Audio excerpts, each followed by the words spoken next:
옛날 전라도 진도에는 이서영이라는 젊은 처녀가 살고 있었습니다.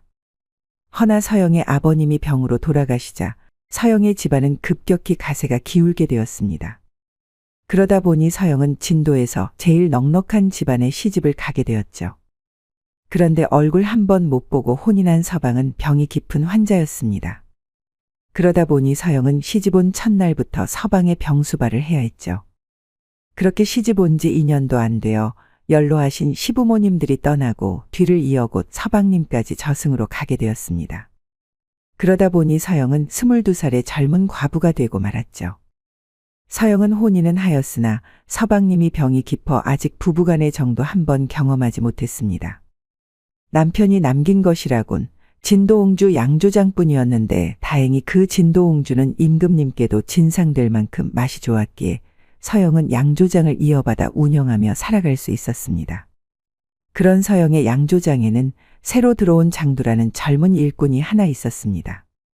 어느 폭풍우가 몰아치던 날 백길이 끊겨 발이 묶인 장두가 하룻밤 묵을 곳을 찾다 우연히 양조장에 들어섰고 일손이 부족하던 서영은 그를 일꾼으로 들이게 되었던 것이었습니다.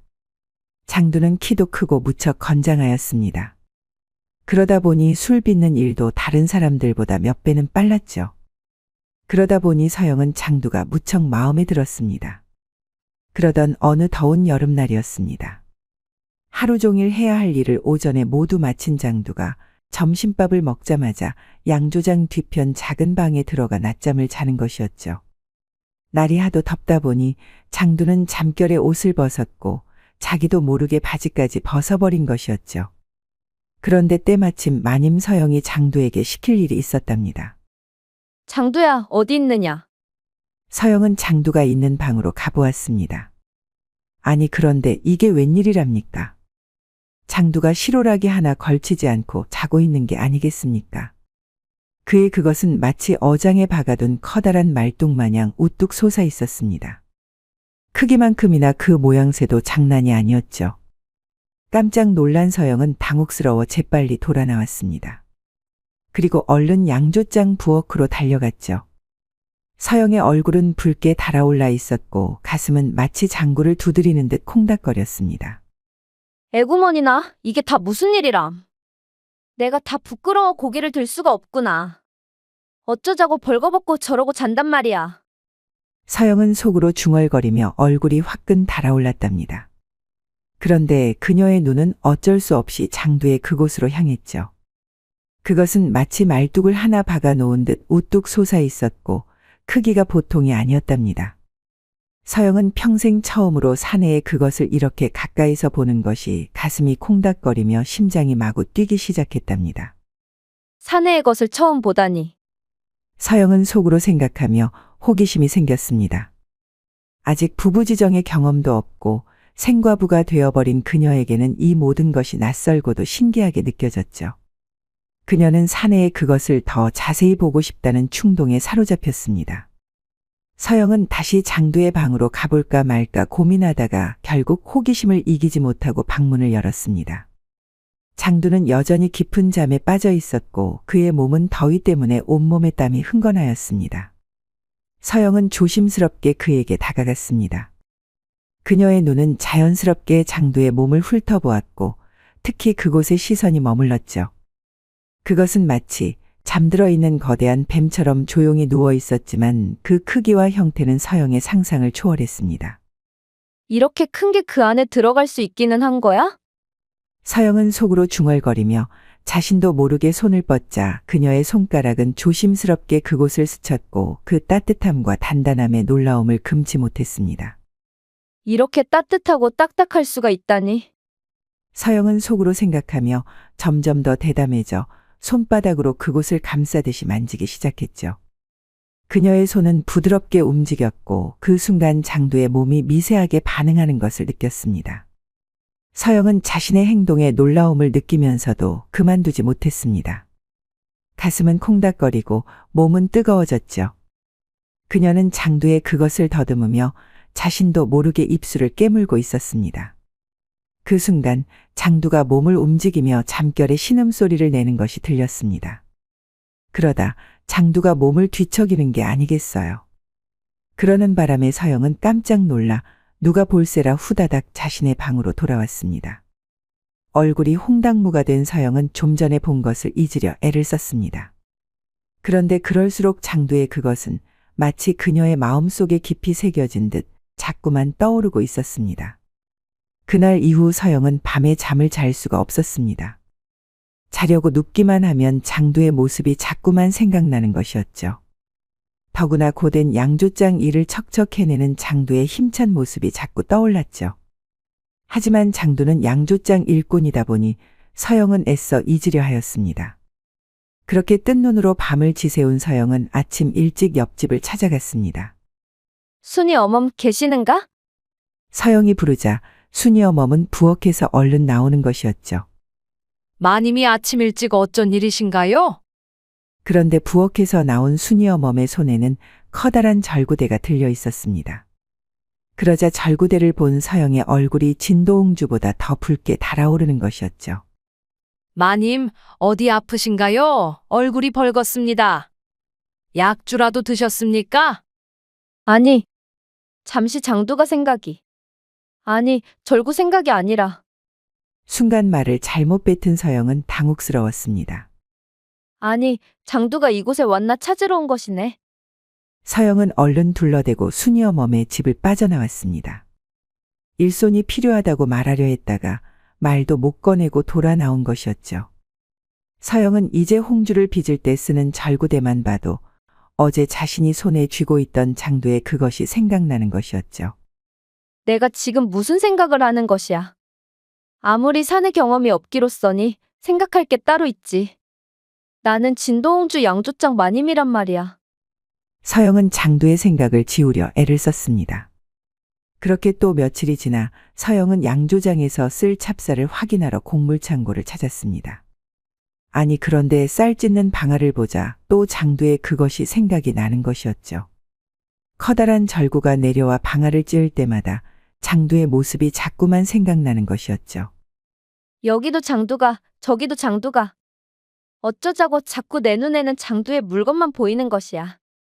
이러다 일도 못하겠구나. 그러다 보니 서영도 참는 게 한계가 있었습니다. 낮이고 밤이고 온통 장두만 보였기 때문이었죠. 그러다 보니 서영은 고심 끝에 장두를 불렀습니다. 부르셨습니까, 마님? 오늘은 점심 먹고 읍내장에 가서 새 항아리 3개만 사오고 주막에 들러 술도 한잔하고 오너라. 그리고 늦더라도 날 꼭 깨워야 하느니라. 손님이 직접 내일 양조장을 찾아온다 하니 홍주 맛을 봐야 할 것 같구나. 알겠습니다요. 그렇게 점심때가 되니 점심을 먹은 장두가 장으로 갔습니다. 꼬박 하루 거리를 점심때 보냈으니 장두는 늦은 밤이 되어서야 돌아올 수가 있었죠. 그렇게 밤이 깊어지자 항아리를 사고 술도 한 잔 걸친 장두는 안방 앞으로 찾아갔습니다. 마님, 항아리를 사왔습니다요. 장두가 마님을 여러 번 불러봐도 마님은 대답이 없었습니다. 문 밖에서 불러도 대답이 없자 늦더라도 깨워달라는 마님의 말씀이 떠올랐죠. 마음을 단단히 먹고 장두는 안방으로 들어가 보았습니다. 안방에 들어서자 마님은 방 한가운데 이부자리에 누워 잠들어 있는 게 아니겠어요. 마님은 속옷 차림으로 자고 있는 것이었죠. 아마도 더위 때문에 옷을 벗고 잠들었나 보다 생각한 장두는 그만 숨이 턱 막혔습니다. 마음이 급해 황급히 눈을 돌리려 했지만 달빛 아래 드러난 마님의 모습은 너무나 아름다웠습니다. 아이쿠, 어서 나가야겠네. 장두는 급히 몸을 돌려 나가려 했습니다. 그러나 마님의 당부가 다시 귓가에 울렸죠. 늦더라도 꼭 깨워달라는 말씀이 머릿속을 맴돌았던 것입니다. 장두는 방 안에서 머뭇거리다가 조심스레 마님에게 다가갔습니다. 멀리서 마님을 부르기도 했지만 깊이 잠든 듯 꿈쩍도 하지 않는 게 아니겠어요. 마님, 장두가 돌아왔습니다. 항아리를 사왔사옵니다요. 장두는 마님의 어깨를 조심스레 흔들어 깨우려 했습니다. 하지만 마님은 여전히 깨어나지 않았죠. 대신 몸을 뒤척이며 이불을 더 걷어냈고 그 바람에 속옷자락이 더 올라가 버린 게 아니겠어요. 달빛 아래 드러난 마님의 하얀 맨살은 곱고 부드러워 보였습니다.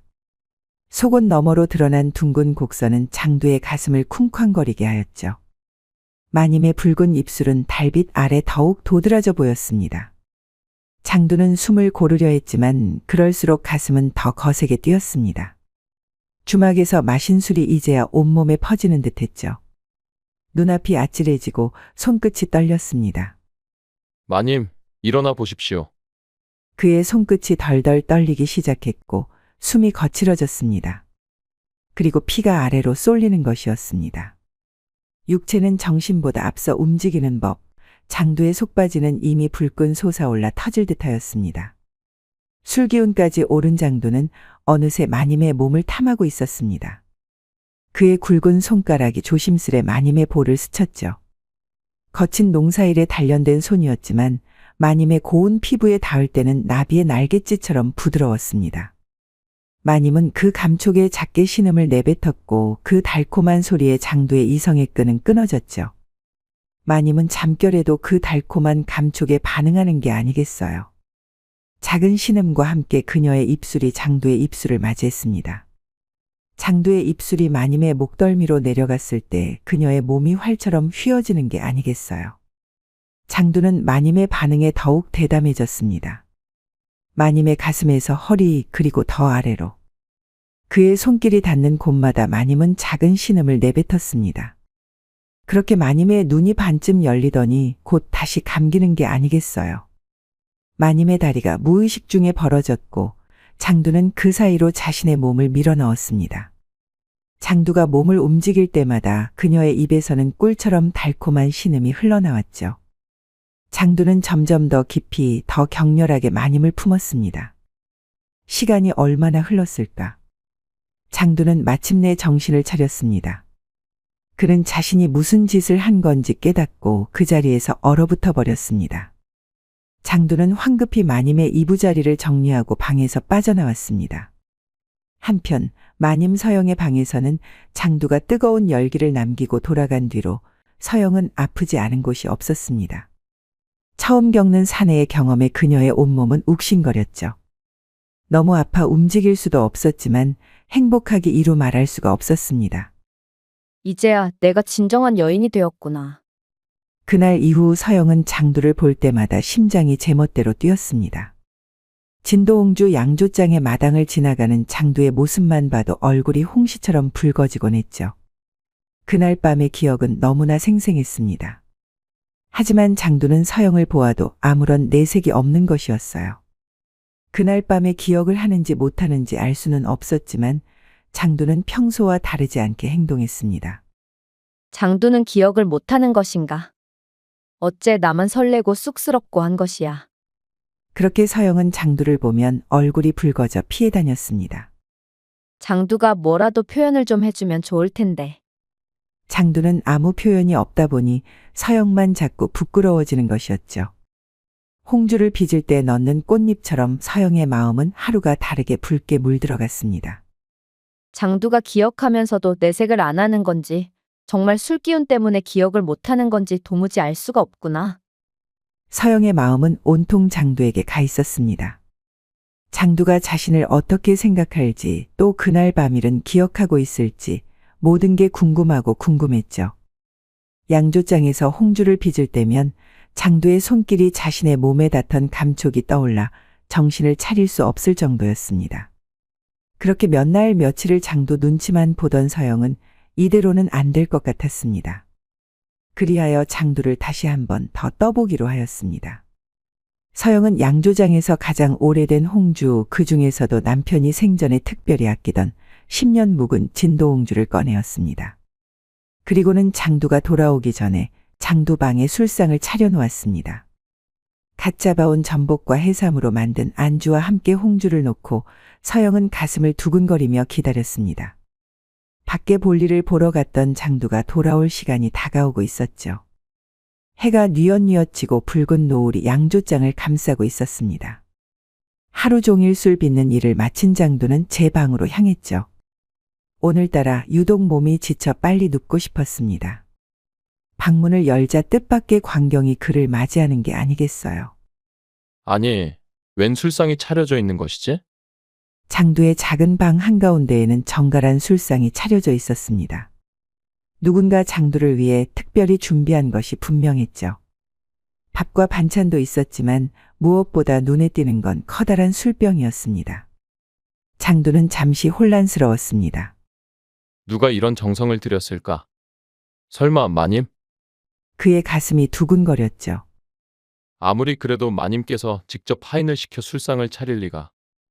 하지만 그의 눈에 띈 도자기 술병은 평소 마님이 중요한 손님에게만 내놓는 특별한 진도홍주였습니다. 그것도 10년 이상 묵은 귀한 술이었죠. 피로에 지쳐 장두는 방에 앉아 술병을 열었죠. 은은한 향기가 방 안에 퍼졌습니다. 아, 참으로 귀한 향이로구나. 그는 잠시 그 향을 음미하다가 한 모금 술을 들이켰습니다. 한 잔, 두 잔. 어느새 술병이 반쯤 비었습니다. 장두의 얼굴은 붉게 달아올랐고 온몸에는 알딸딸한 열기가 퍼졌죠. 그리고 갑자기 소변이 마려워졌습니다. 장두는 비틀거리며 방에서 나와 마당으로 향했죠. 그렇게 소변을 보고 오던 장두는 마당 한가운데에 떨어져 있는 이상한 물건을 발견하는 게 아니겠어요. 달빛이 비치는 마당에서 하얗게 빛나는 그것은 마님의 비단 속옷이었습니다. 장두는 마님의 옷을 주워들었습니다. 손끝으로 느껴지는 부드러운 비단의 감촉이 그의 욕망을 더욱 자극했죠. 그는 본능적으로 안방을 향해 걸음을 옮겼습니다. 마님, 주무십니까? 장두는 안방 문 앞에서 여러 번 마님을 불렀습니다. 하지만 대답은 없었죠. 마님의 옷을 들고 장두는 안방문을 열었죠. 아니 그런데 이건 또 무슨 일이란 말입니까? 마님이 실오라기 하나 없이 자고 있는 게 아니겠어요. 달빛이 창호지를 통해 스며들어 마님의 하얀 몸을 비추고 있었습니다. 장두의 시선은 마님의 우아한 목선에서부터 풍만한 가슴, 잘록한 허리 그리고 도톰한 엉덩이까지 천천히 내려갔죠. 마님의 붉은 입술은 살짝 벌어져 있었고 그 사이로 달콤한 숨결이 새어나왔죠. 장두의 몸은 이미 불덩이가 되어 있었습니다. 거친 숨소리가 방 안에 울렸죠. 그러자 장두는 또 술기운에 마님을 탐하고 말았습니다. 그는 천천히 마님에게 다가갔죠. 장두는 조심스럽게 마님의 옆에 무릎을 꿇고 앉았죠. 그는 마님의 얼굴을 가만히 바라보았습니다. 마님의 호흡은 균일했고 깊이 잠든 듯했죠. 장두는 용기를 내어 마님의 입술에 자신의 입술을 가져갔습니다. 작은 신음과 함께 그녀의 입술이 살짝 움직였죠. 장두는 이제 머뭇거림 없이 그의 거친 손으로 마님의 부드러운 가슴을 감싸 쥐었죠. 마님의 가슴은 그의 큰 손바닥에 꽉 찼고 그 감촉에 장두는 신음을 억누를 수 없었습니다. 장두의 손은 이제 마님의 허리를 지나 엉덩이로 향했죠. 그의 손길이 닿는 곳마다 마님은 작은 신음을 내뱉었습니다. 그녀의 몸은 본능적으로 장두의 손길을 원하는 듯했죠. 마침내 장두는 참지 못하고 절정에 이르렀습니다. 그의 모든 것이 마님의 안에 쏟아졌고 그 순간 마님은 작은 외침과 함께 몸을 떨었죠. 두 사람은 함께 황홀한 극치를 경험했습니다. 정신이 아득해지는 순간이 지나고 장두는 자신이 무슨 짓을 했는지 서서히 깨닫기 시작했습니다. 그는 황급히 마님에게서 몸을 일으켰죠. 장두는 떨리는 손으로 마님의 몸을 조심스럽게 이불로 덮어주었습니다. 그리고 소리 없이 방에서 빠져나왔죠. 그렇게 또 장두가 돌아가자 서영은 황홀했습니다. 어둠 속에서 그녀의 눈이 살며시 떠졌죠. 그녀는 장두가 방을 나가는 것을 지켜보았습니다. 서영은 온몸에 남은 장두의 흔적을 느끼며 미소 지었습니다. 그녀의 속은 아직도 장두의 열기로 가득했고 그 감각은 너무나 강렬했죠. 횟수가 늘어날수록 황홀감이 2배가 되는 것이었습니다. 내 몸에 새겨진 장두의 흔적. 이것이 진정한 여인의 증표구나. 그런데 다음 날이 되어도 장두는 평소와 또 다르지 않은 것이었습니다. 마치 아무 일도 없었다는 듯이 행동했죠. 양조장에서 마님을 마주쳤을 때도 그는 평소와 다름없이 공손하게 인사했습니다. 안녕히 주무셨습니까, 마님? 어젯밤 일도 기억을 못하는 건지 아니면 정말 능수능란하게 숨기는 건지 장두는 평소와 전혀 다르지 않았습니다. 혹시 술에 취해 모든 것을 꿈처럼 여기는 것인지도 모르죠. 그러다 보니 서영은 장두가 무척 궁금해지는 것이었습니다. 서영은 자신의 하얀 목선을 살짝 드러내며 물었습니다. 장두야, 어젯밤 술은 맛있었느냐? 장두는 잠시 얼어붙었다가 겨우 대답했죠. 예, 마님. 아주 좋은 술이었습니다. 과분한 대접을 받았습니다. 서영은 미소 지으며 장두에게 좀 더 가까이 다가갔습니다. 그녀의 향기가 장두의 코를 자극했고 그 향기는 어젯밤의 기억을 더욱 생생하게 떠올리게 했죠. 좋은 술을 마셨으면 좋은 꿈도 꾸었겠구나. 장두의 얼굴이 순간 붉어졌습니다. 꿈이라. 예, 아주 생생한 꿈을 꾸었습니다. 서영은 작게 웃으며 속삭였죠. 나도 어젯밤 아주 좋은 꿈을 꾸었단다. 너무 좋은 꿈이라 오늘 밤도 같은 꿈을 꾸고 싶을 정도로. 장두는 서영의 말에 심장이 멎는 줄 알았습니다. 그녀가 알고 있는 것일까? 아니면 정말 꿈 이야기를 하는 것일까? 그는 감히 물어볼 수 없었죠. 하지만 서영은 자신을 진정한 여인으로 만들어준 장두가 무척 좋았습니다. 이제야 진정 장두를 통해서 여인이 된 것만 같았기 때문이었죠. 남편과의 결혼 생활에서도 느끼지 못했던 그 황홀함을 장두에게서 느낀 것이었습니다. 서영은 혼자 있을 때면 자신의 몸에 남은 장두의 흔적을 더듬으며 그 황홀한 순간을 떠올렸습니다. 그리고 다음에는 어떻게 장두를 유혹할지 계획을 세웠죠. 그날 저녁 서영은 장두의 방 앞에 다시 술상을 차려놓았습니다. 그리고 이번에는 더 특별한 우연을 준비했죠. 그녀의 심장은 이미 밤의 기다림으로 가득 차 있었습니다. 그렇게 서영은 장두 생각이 날 때마다 장두 방에 술상을 차려주었습니다. 그리고 마당에 옷을 떨어뜨려 놓으면 장두는 어김없이 안방으로 들어와 마님을 탐하게 되는 것이었죠. 장두가 기억을 하든 안 하든 이제 서영은 신경 쓰지 않았습니다. 그저 장두만 있으면 되었죠. 그러다 보니 서영은 장두에게 진도 앞바다에서 잡은 가장 좋은 전복도 구워주고 해삼으로 고깃국도 끓여주었습니다. 장두가 맛있게 잘 먹는 것만 봐도 서영은 기분이 좋았죠. 서영은 지금까지 어떤 사내에게도 마음을 주어본 적이 없었습니다. 서방한테도 마음을 주진 못했었죠. 그렇게 서영은 장두를 진정으로 사랑하고 있었습니다. 그러다 보니 서영의 삶은 행복해도 너무 행복하였습니다. 그러던 어느 날이었습니다. 장두라는 자가 있다는 것을 알고 왔다. 장두라는 자는 지금 어디에 있느냐? 어느 날 갑자기 포졸들과 사병들이 들이닥쳐 장두를 찾는 것이었습니다. 그들은 최대감의 사람들이었죠. 그러자 서영은 번뜩 장두에게 무슨 일이 생겼다는 생각이 드는 것이었죠. 모릅니다. 그런데 장두는 왜 찾으시는 것입니까? 그건 기밀이라 말해줄 수 없네. 허나 장두는 중죄인이니 어서 장두가 있는 곳을 대시오. 아마도 장에 갔을 것이요. 홍주에 넣을 약재가 떨어져 사러 간다고 나갔습니다. 서영은 침착하게 거짓말을 했습니다. 사실 장두는 양조장 뒤편의 홍주 저장고에서 진도홍주의 맛을 점검하고 있었죠. 틀림없소. 만일 하나라도 장두를 숨기려다 들통나면 당신 또한 무사치 못할 것이오. 포졸들은 겁을 잔뜩 주고 장터로 달려가는 것이었습니다. 그러자 서영은 서둘러 홍주 저장고로 뛰어갔죠. 숨이 턱 밑까지 올라오도록 서영은 달렸습니다. 어서 장두를 피신시켜야 한다는 생각뿐이었죠. 숨을 헐떡이며 홍주 저장고로 달려간 서영은 장두를 불렀습니다. 장두야, 큰일 났어.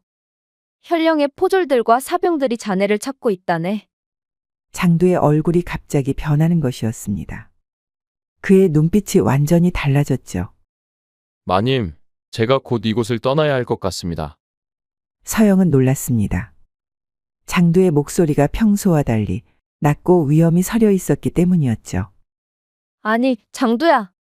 그게 무슨 말이더냐? 나는 너밖에 없단다. 그러니 무슨 일인지 어서 말해다오. 서영의 목소리가 떨렸습니다. 장두는 잠시 고민하다가 마음을 정한 듯했죠. 마님이 알아도 어찌할 수 없는 일입니다. 제가 이를 해결하고 꼭 마님을 다시 찾아오겠습니다. 장두야, 네가 어떤 일을 하는지, 어째서 포졸들이 너를 쫓는지 알고 싶다. 장두는 깊은 한숨을 내쉬었습니다. 마님, 모든 것을 지금 말씀드릴 수 없음이 안타깝습니다. 하지만 이 일이 마무리되면 반드시 돌아와 모든 것을 말씀드리겠습니다. 지금은 마님의 안전을 위해서라도 더 이상 말씀드릴 수 없습니다. 서영은 더 묻고 싶었지만 장두의 단호한 눈빛에 더 이상 추궁할 수 없었습니다. 장두의 신분이 무엇이든 그가 위험에 처해 있다는 사실만은 분명했죠. 당분간 집에는 못 들어갈 것 같습니다. 그러니 잠시만 기다려 주시지요. 아니, 장두야. 그럼 너는 어디로 가는 것이야? 나는 너 없이 어찌 살라고. 서영의 눈에서 눈물이 흘러내렸습니다. 장두는 서영의 눈물을 손가락으로 닦아주었죠. 저는 마님께 첫눈에 반해버려 이곳을 떠나지 못했습니다. 하지만 이는 제 욕심이었습니다. 그러니 지금은 떠나야 합니다. 제가 돌아올 때까지 부디 몸조심하십시오. 그렇게 말을 마친 장두는 서영을 끌어안았습니다. 그러자 서영은 깜짝 놀랐죠. 장두가 이렇게 마님을 끌어안은 적은 없었습니다. 하지만 상황이 상황인지라 서영도 장두를 힘껏 안았답니다. 네, 반드시 돌아오겠습니다. 그때는 당당히 마님 앞에 서겠습니다. 이제 헤어지면 언제 다시 만날 기약도 없으니 두 사람은 있는 힘껏 서로를 끌어안았습니다. 그렇게 이별한 장두는 양조장 뒤편으로 유유히 사라져갔습니다. 그렇게 장두를 떠나보내고 눈이 퉁퉁 부어 집으로 돌아오자 집에는 포졸들과 현령의 사병들이 와 있는 게 아니겠어요. 이미 온 집안을 뒤지고 있었죠. 장두를 어디에 숨기고 오는 것이요? 어서 장두를 내놓으시오. 현령의 신복인 듯한 관리가 서영을 다그쳤습니다. 숨기다니요. 저는 장두가 어디에 있는지 정말 모릅니다. 서영은 침착하게 대답했습니다. 하지만 거친 포졸들은 서영의 말을 믿지 않았죠. 여봐라. 말로 해서는 안 되겠다. 이 여인을 관하로 압송하거라. 포졸들은 서영을 관하로 잡아갔습니다. 그리고 문초를 시작하였죠. 장두가 있는 곳을 대지 않으면 내일이라도 사지가 찢어질 것이다. 그러니 어서 장두가 있는 곳을 대거라. 현령인 최대감은 직접 문초에 나섰습니다. 그의 눈에는 살기가 가득했죠. 정말 모릅니다. 어찌 내게 일이 모질게 구는 것이요. 여봐라. 이 여인의 입에서 바른 말이 나올 때까지 주리를 들어라. 그리하여 관아에서 서영의 비명이 끊이질 않았습니다. 서영은 문초를 받다가 기절하기를 수차례나 반복하였습니다. 하지만 그녀의 입에서는 장두의 행방에 대한 한마디도 나오지 않았죠. 그녀의 마음속에는 장두가 했던 마지막 약속이 맴돌고 있었죠. 네, 반드시 돌아오겠습니다. 그 말을 믿고 서영은 꿋꿋이 견디고 있었습니다. 그 무렵 전라도 진도의 어느 곳에게는 대문을 두드리는 소리가 들렸습니다. 청죽에 비친 달은 흐려도 그림자는 곱구나. 그러자 대문이 열리는 것이었습니다. 김준석 장령 어서 오시게. 도승지 영감, 별일 없으신가요? 김 장령, 자네가 용한 대군의 사병들에게 쫓기고 있다는 것을 알고 병판께서도 걱정이 많으시다네. 괜히 저 때문에 도승지 영감까지 위험에 빠질 수 있다고 판단하여 잠시 몸을 숨기고 있었는데 어느새 제가 숨어있는 곳까지 사병들이 찾아왔군요. 그렇지 않아도 병판 대감께서 시간을 더 이상 지체하면 안 될 것 같다고 하셨네. 현령 최대감이 진도 백성들에게서 거둔 세금을 용환대군에게 전달하여 용환대군이 주상을 당장이라도 치려는 기세일세. 알고 보니 장두는 조정에서 파견된 암행어사였습니다. 조정에서는 진도현령 최대감이 용환대군에게 반역 자금을 대고 있다는 첩보를 입수했고 이를 확인하기 위해 김장령을 장두로 위장시켜 진도에 보낸 것이었죠. 그리고 장두는 진도 홍주 양조장의 주인 이서영의 집에 머슴으로 들어가 증자를 수집하게 된 것이었습니다. 저는 이미 증자를 확보했습니다. 현령 최대감이 진도 백성들에게 과하게 세금을 거두어 그 돈을 용환대군에게 보내고 있다는 증거 말입니다. 용환대군은 그 돈으로 사병을 모으고 있었습니다. 그런데 왜 여전히 몸을 숨기고 있었나? 홍주 양조장 마님 때문에 어쩔 수 없었습니다. 제가 떠나면 마님이 위험에 처할 것 같아서 말입니다. 자네, 설마 그 마님에게 정이 들었나? 장두는 고개를 끄덕였답니다. 그 여인이 자네를 많이 도와줬으니 어려움을 주면 안 되겠지. 그나저나 영모를 입증할 만한 증자를 찾아야만 병력을 동원할 수 있는데 자네가 이미 단서를 찾았다니 다행이네. 하지만 이제 어찌하면 좋겠나? 용환대군을 체포하려면 그의 연락책인 현령 최대감도 추포해야 하지 않겠나? 우선 제가 10명 정도를 데리고 가서 현령 최대감의 포졸들과 사병들을 유인할 테니 도승지 영감께서는 현령의 최대감의 처소로 들어가 추가 증자를 찾아보면 어떻겠습니까? 현령과 용환대군 사이의 모든 연결고리를 확보해야 하니까요. 만에 하나 최대감의 집에서 추가 증자를 찾아내지 못하면 우리뿐만 아니라 병판대감까지도 살아남지 못할 것이네. 허나 시기를 놓치면 우리 모두 어차피 참수를 면치 못할 것입니다. 그러니 더 늦기 전에 모험을 걸어볼 수밖에 없지 않겠습니까? 자네 말을 들어보니 자네 말이 맞네. 시기를 놓쳐 목이 떨어지느니. 그럼 언제가 좋겠나? 앞으로 3일 후면 금음날입니다. 이때가 가장 좋을 듯합니다. 그때 현령의 동원으로 접근하기 좋을 것 같습니다. 알았네.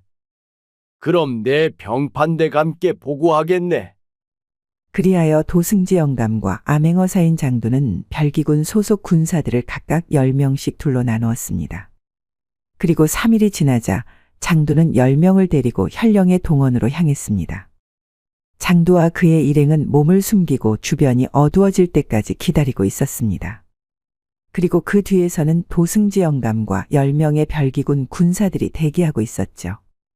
그렇게 시간이 흐르자 어느새 해가 지고 주변이 어두워졌습니다. 주변 빛이 모두 사라지자 도승지 영감과 군사들은 일제히 현령 최대감의 사병들을 치기 시작하였습니다. 최대감의 동원에는 100여 명도 넘는 사병들이 지키고 있었죠. 그러다 보니 싸움도 끝이 없었습니다. 그렇게 칠흑 같은 어둠 속에서 최대감의 사병들은 속절없이 쓰러져 갔습니다. 그러나 최대감의 사병들의 수가 워낙 많았습니다. 그러자 장두가 후퇴하는 척하면서 최대감의 사병들을 유인해내고 있었습니다. 저놈들을 절대 놓치지 마라. 최대감의 사병들은 후퇴하는 장두의 일행을 살려보낼 수가 없었죠. 그러다 보니 최대감의 모든 사병들이 동원되어 장두 일행을 쫓기 시작하는 것이었습니다. 그러는 사이 도승지 영감이 이끄는 별기군 군사들이 최대감의 동원으로 침투에 들어갔죠. 도승지 영감은 최대감의 몇 안 남은 호위무사들을 제압하고 현령 최대감을 포박하였습니다. 그리고 증자를 찾기 시작하였습니다. 아니 그런데 그렇게 한참을 아무리 찾아도 증거가 없는 것이었답니다. 그러다 보니 도승지 영감은 최대감을 다그치기 시작하는 것이었죠. 역적 최상열은 영모를 모의한 문서와 용환대군과의 연락 증자를 내놓거라. 니놈들이 겁대가리를 상실하였느냐?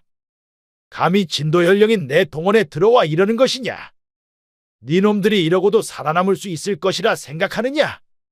어차피 우린 목숨 걸고 하는 일이요. 그러니 목숨 따위로 우릴 협박해봐야 아무 소용이 없소이다.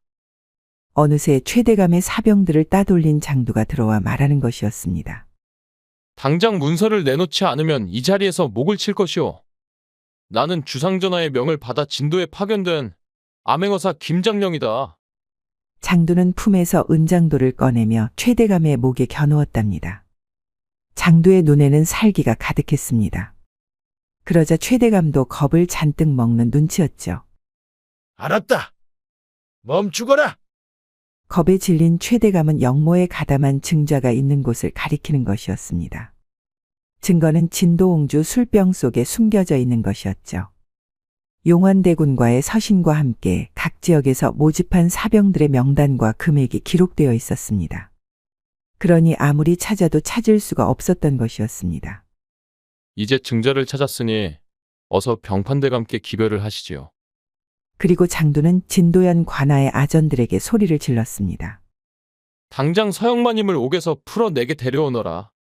아전들은 장두의 위험 있는 모습에 고개를 조아리며 대답했죠. 예, 암행어사 대감의 명대로 하겠사옵니다. 아전들은 서둘러 옥사로 향했습니다. 얼마 후 2명의 아전이 누군가를 부축해 오는 게 아니겠어요. 바로 서영이었습니다. 서영은 문초를 너무 심하게 당해 초주검이 되어 있었던 것입니다. 서영마님, 정신 차리시오. 서영은 의식이 없었습니다. 장두는 서영을 안고 곧바로 의원을 불러오라 명했습니다. 급히 불려온 의원은 서영의 상태를 보고 고개를 저었습니다. 너무 심한 고문을 당했소이다. 살아날 가망이 거의 없소. 안 됩니다. 어떻게든 살려내야 합니다. 장두의 얼굴이 하얗게 질렸습니다. 진도 관아에 불러온 의원의 말은 청천벽력과도 같았죠. 너무 문초를 심하게 받은 데다 먹지도 못했으니 살아날 가망이 없소이다. 게다가 저 진도홍주 양조장 마님은 원래 몸이 약했다고 하지 않소. 혈령이 그리 문초를 심하게 하였다니. 장두는 주먹을 불끈 쥐었습니다. 그는 자신이 암행어사로서 혈령을 조사하는 동안 서영이 이런 위험에 처할 줄은 상상도 못했던 것이었죠.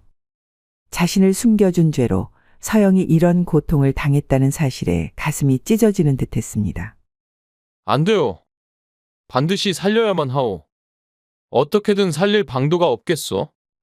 의원은 고개를 절레절레 흔들며 말했습니다.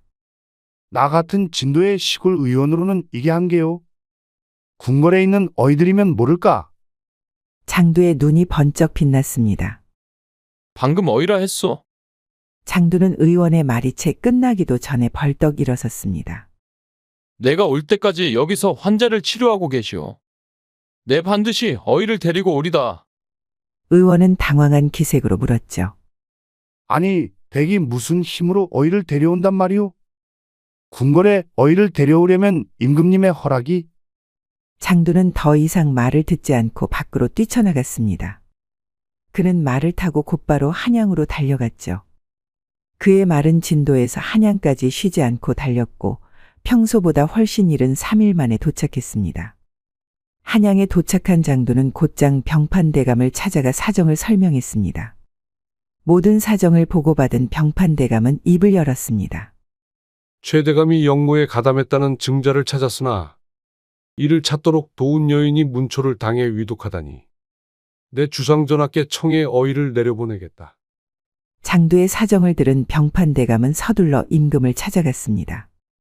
용환대군의 반영 모의와 진도 관아의 비리 증거를 확인한 임금은 즉시 용환대군과 최대감의 체포를 명하고 주저없이 어의를 내어주었죠. 그리하여 장두는 어의와 임금의 금이군 10여 명을 데리고 다시 진도로 향했습니다. 그들은 쉬지 않고 말을 달려 진도에 도착했죠. 진도 관아에 도착한 금이군은 즉시 최대감을 한양으로 압송하고 장두를 따라온 어의는 서영의 치료에 들어갔습니다. 서영을 살펴본 어의는 가져온 귀한 약재를 서영의 입에 떨어뜨렸죠. 그리고 어의는 서영의 옷을 벗기고 수십 군데에 침을 놓기 시작했습니다. 이 여인, 문초도 심했지만 원래 술을 빚는 일로 몸에 술기운이 많아 독이 쌓여 있었구나. 홍주를 만드는 양조장 주인이라 하였지. 장두는 놀라며 고개를 끄덕였답니다. 그렇소이다. 서영은 진도에서 가장 유명한 홍주 양조장의 마님이오. 과부가 된 후로 양조장을 혼자 꾸려오며 무리했을 터. 게다가 문초까지 당하니 정말 위험한 상황이요. 어의는 침을 놨다 뺐다 수도 없이 반복하며 땀을 뻘뻘 흘렸답니다. 밤새도록 어의는 서영을 붙들고 치료했죠. 새벽녘 지친 얼굴로 어의가 말했습니다. 이제 할 수 있는 것은 다 했소. 허나 이제 남은 것은 하늘에 맡기는 수밖에 없소. 그 말에 장두는 눈물이 쏟아졌습니다. 첫눈에 반했던 그날부터 홍주를 함께 마시며 속마음을 나눴던 그날들까지 좋아했으면서도 자신이 암행어사라는 정체를 밝히지 못했고 사랑했으면서도 사랑한다는 말 한 번 하지 못했죠. 어이까지 최선을 다했지만 이제 남은 것은 하늘에 달렸다 하니 장두는 가슴이 찢어지는 것 같았습니다. 정신이 혼미한 이 순간을 장도는 참을 수 없었습니다. 자신 때문에 죄 없이 죽어가는 서영을 절대 보낼 수 없었죠. 그는 서영을 끌어안고 오열했습니다. 부인, 내가 잘못했소. 내가 당신을 지키지 못했소. 제발 눈을 떠주시오. 이 사람이 당신을 얼마나 사랑하는지. 이제야 말하지만 나는 당신을 처음 본 순간부터 사랑했소. 장도는 얼마나 울었는지 눈물은 흐르고 흘러 서영의 얼굴을 적셨습니다. 그리고 서영의 얼굴에 떨어진 눈물은 입속으로 흘러 들어갔죠. 서영, 제발 돌아와 주시오. 그때 놀랍게도 장도의 눈물이 서영의 입술에 스며들자 서영의 몸에 미세한 떨림이 나타나는 게 아니겠어요. 어인은 깜짝 놀라 서영의 맥을 짚어보았습니다. 이건 기적이오. 맥박이 살아나고 있소이다. 장도의 진심 어린 눈물이 서영의 영혼을 다시 불러들인 것이었습니다. 사랑의 힘이 만들어낸 기적이었죠. 그날 밤 서영은 마침내 눈을 떴고 장도를 바라보았습니다. 누구시지요? 서영이 희미한 목소리로 물었죠. 장도는 감격에 벅차 서영의 손을 꼭 잡았습니다. 내 이름은 김준석입니다. 부인의 기억 속에는 장두라고 기억될 수도 있습니다. 부인을 지키지 못해 이런 고통을 겪게 해서 정말 미안하오. 시간이 흐르면서 서영은 점점 기력을 회복했고 장도는 날마다 정성을 다해 서영을 보살폈습니다. 비록 서영은 과거의 기억을 모두 잃었지만 장도의 진심 어린 사랑에 새로운 기억을 쌓아가기 시작했죠. 임금은 장도의 충직함을 높이사 진도 양조장과 주변 땅을 하사하고 세금을 면제해 주었습니다. 장도와 서영은 그곳에서 함께 진도홍주를 빚으며 행복한 나날을 보냈죠. 진도홍주는 두 사람의 사랑이 담겨 더욱 깊은 맛을 내게 되었고 시간이 흐를수록 그 명성이 전국에 퍼져 임금님의 수라상에도 오르게 되었습니다. 장도와 서영은 마침내 혼례를 올리고 딸 하나와 아들 둘을 낳아 행복한 가정을 이루었죠. 마을 사람들은 장도의 눈물이 홍주보다 더 귀하다더라며 그들의 사랑 이야기를 전해 내려갔습니다. 그리하여 지금도 진도에서는 진정한 사랑의 힘을 상징하는 진도홍주를 마시면 부부의 인연이 더욱 깊어진다는 전설이 내려온다고 하죠. 사랑의 눈물이 만들어낸 기적으로 시작된 두 사람의 인연은 그렇게 평생 동안 깊은 사랑과 행복으로 이어졌습니다. 야다마 씨의 다음 이야기를 빠르게 시청하시려면 동그라미를 클릭하여 구독을 눌러주세요. 감사합니다.